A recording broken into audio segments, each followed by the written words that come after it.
All right.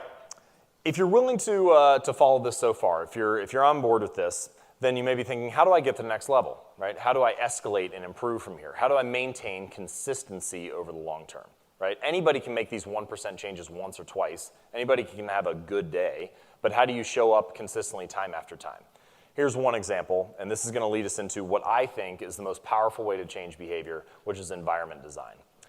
So the story here is about a guy named Trent Dursmid, and Trent was a young banker in his early 20s, 23, 24, in Abbotsford, Canada. And this was in the 90s. Abbotsford was still a small suburb of Vancouver, not a whole lot of banking deals coming through there. And he was tasked with being a young salesman, a young broker, and this is the strategy that he followed. He had one simple habit. Every morning, I would start with 120 paper clips in one jar, and I would keep dialing the phone until I'd move them all to a second jar. So you had a couple of 120 paper clips, make a sales call, move one over. Repeat 120 times. And he did that every single day, and over the first 2 years, he grew his book from $0 to $5 million in business. He ended up making $75,000 the first year. A couple years later, he negotiated that into a $200,000 job, still in his mid-20s.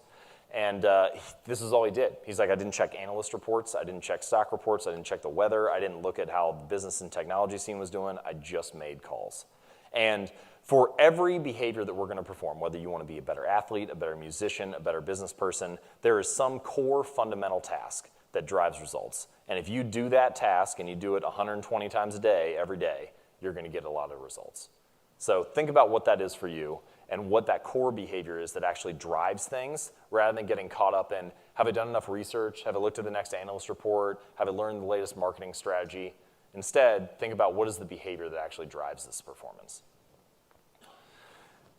So another reason that Trent's strategy works so well is it's an environmental cue, what I would call a visual cue for behavior, right? He can't lie to himself about whether or not he's performing well on an individual basis. He has the paper clip sitting right there. If he's only made 40 calls, he's still got 80 paper clips sitting in that jar looking at him, right? And so often we don't track our behavior in that way. We don't have an environment looking at us saying, hey, are you on track today? This is important because environment can actually drive our behavior in very significant ways.